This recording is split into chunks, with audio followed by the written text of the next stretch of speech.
Hey guys, welcome back to the Curly Reader. My name's Amanda, and today we're going to talk about the books that I added to my Goodreads TBR during the month of July.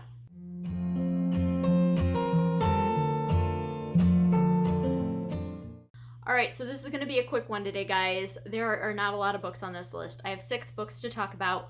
On top of that, I did a really bad job this month of writing down where I heard about these books from. So I feel like I have a little bit of explaining to do. July was rough for me. We were on vacation for 1 week. Then 1 week was reading rush.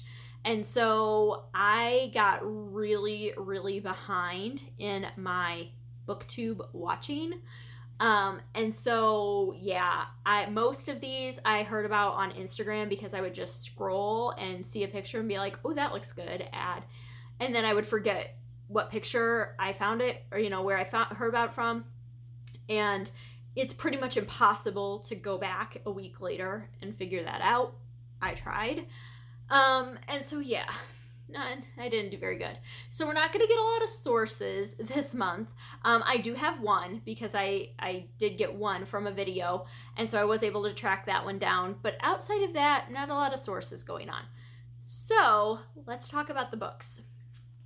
The first one on this list is, I'm so excited, Ready Player 2 by Ernest Cline. So the announcement was made this month that we're getting Ready Player 2 in October, I believe. I am so excited. Ready Player 1 is such an amazing book. If you have not read that, go read it. But yeah, so Ready Player 2 is coming out. As soon as I saw that, I immediately went and added that to my Goodreads TBR. I'm pretty sure that one was put out by the publisher, and that's where I heard about that from, which I think was Penguin Random House, but I don't know that for sure. All right, number 2 on this list is My Oxford Year by Julia Whelan. So initially I saw this on Instagram somewhere, and the first thing that caught my attention was the author's name, because Julia Whelan is a narrator that narrates a ton of books. She's narrated multiple books by Taylor Jenkins Reid. She has a lot of contemporary just books. She's very prolific in narrating audiobooks. And so I was like, oh, she wrote a book?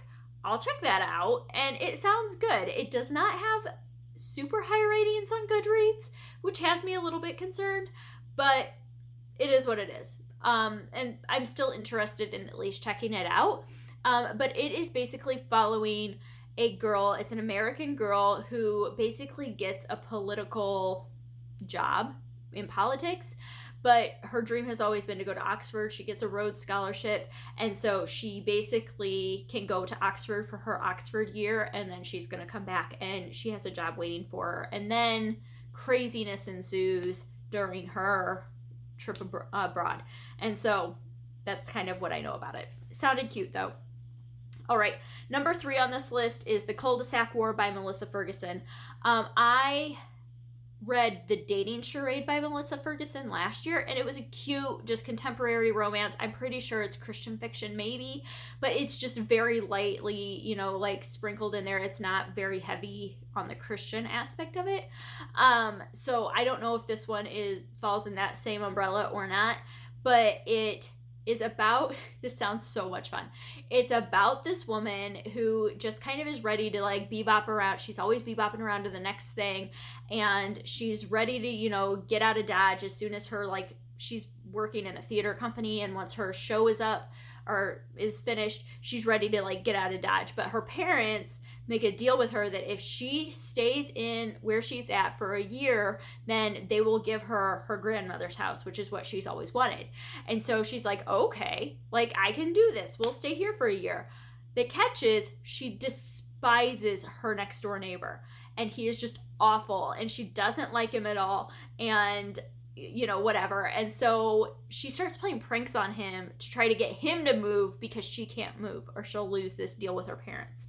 And so they start playing pranks back and forth with each other, and it's a hate to love sort of thing, and it just sounds so much fun. So I'm excited to look at that one, or to read that one. All right, number 4 on this list is The Road Trip by Beth O'Leary. So I added this one because I went on Book Depository. I want to get a paperback copy of the British cover of The Switch. I am so excited about The Switch. I have not read it yet, but this is a book that I added to my TBR a few months ago that is coming out by Beth O'Leary, which is basically the same concept as The Holiday, where like 2 people switch houses, one's in a city and one's out in the country, except this time it is a girl and her grandmother switch houses and kind of lives and environments or whatever. And so I'm so excited about it. However, the US edition is horrifically ugly, and the British version is so cute. The UK covers are so cute, and so I want a cover, but I don't want a hardback. So anyway, all of that to say, I was on Book Depository looking for that, and when I searched for the author, this book came up, and it's a new release coming out maybe next year. I don't even know when it's coming out, from Beth O'Leary, and it is about these sisters that are on this trip to a wedding. They're driving to a wedding, and they get in an accident, and the person, somebody else involved in the accident, whatever, is like their ex-boyfriend, one of their ex-boyfriends, and like his friend who the sister doesn't like. It's this whole like thing, and then their car's totaled, so they have to all ride together, and so now they're all on this road trip together, kind of hate to love sort of thing, I'm assuming, but with exes, and it just sounded like a mess that sounded like fun. So anyway, that's what I know about that one. Number 5 that I'm adding, this is not a new release, but I don't know, I finally like pulled the trigger and added it to my list, and that's Bookish and the Beast by Ashley Poston. This is part of the Once Upon a Con, I think is the name of the series by Ashley Poston. Geekarella is the first one, and they're YA series, contemporary series that are all like fairy tale spins with like cons, so like conventions. There's the first one, like I said, with Geekarella, where this girl goes to a con and like meets a guy sort of thing, whatever.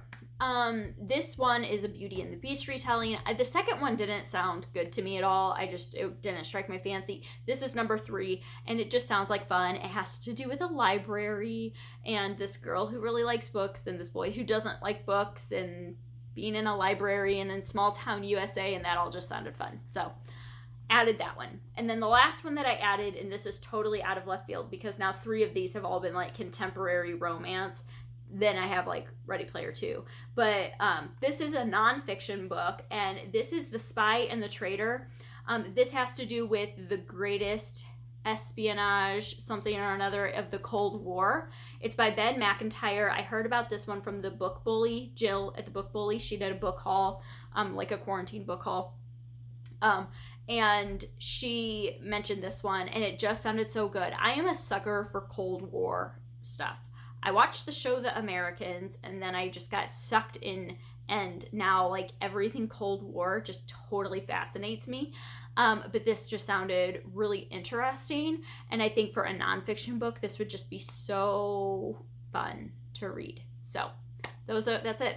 Those are the 6 books. Like I said, not a lot to talk about, but yeah, that's what I ended up adding to my TBR this month.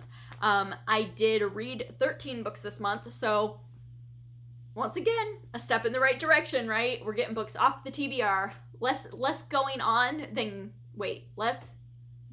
coming off. That makes sense. All right, so yeah. If you have heard of any of these books, if you have comments about any of these books, I would love to hear them down below. Other than that, I hope that you enjoyed this, and I hope that you stick around and subscribe. And until next time, see ya.